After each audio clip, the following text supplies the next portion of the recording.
छगन भुजबळांना ईडीच्या केसमधून दिलासा मिळालाय। भाजप कोणत्या तोंडाने फाईल ओपन करणार असा सवाल राऊतांनी केलेला आहे। भुजबळांना सर्व यंत्रणांनी दिलासा दिलाच ना असं राऊत म्हणाले।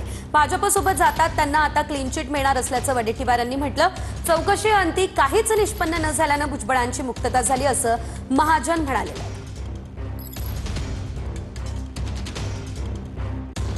भाजप कोणत्या तोंडाने फाईल ओपन करेल असं राऊत म्हणालेले आहेत। मेलं मेंढरो आगीला भीत नाही। तुम्ही त्यांना एकदा क्लीन चिट दिली आहे ना, तुम्ही एकदा क्लीन चिट दिली आहे। या सगळ्या घोटाळ्यात स्वतः प्रधानमंत्र्यांनी गर्जना करून पण ते सरकारमध्ये आले। आता कोणत्या तोंडाने तुम्ही त्यांची फाईल ओपन करणार आहात? त्या फाईलमध्ये काय आहे की नुसता डरकाळा फोडताय पोकळ? छगन भुजबळ यांच्या विरोधामध्ये किती बोंबा मारल्या ती पहिली केस आहे, पण आज भुजबळच्या सर्व प्रकरणामध्ये ईडी पासून EOW पर्यंत त्यांना निर्दोष असल्याचा निकाल दिला।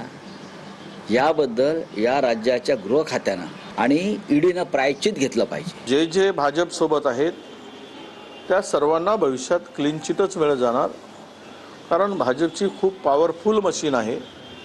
ज्या मशीनमध्ये जे घुसतात ते स्वच्छ होऊन निघतात, हे आत्तापर्यंत प्रूव्ह झालेलं आहे। आणि त्यामुळं यात काही नवीन आहे असं मला वाटत नाही।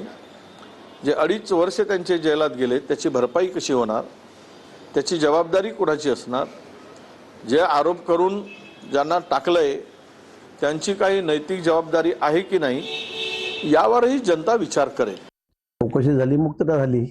मग त्यांना जी 2 वर्षाची कारावास झाला होता तो खोटा होता। ते मला वाटतं अशा अनेक केसेसमध्ये शिक्षा होतात।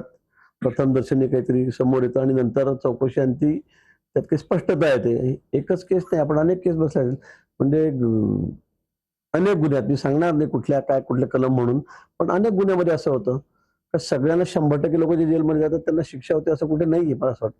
आणि म्हणून काही चौकशी अंती शेवटी काही निष्पन्न झालं नसेल आणि त्यामुळे त्यांची सुटका झालेली।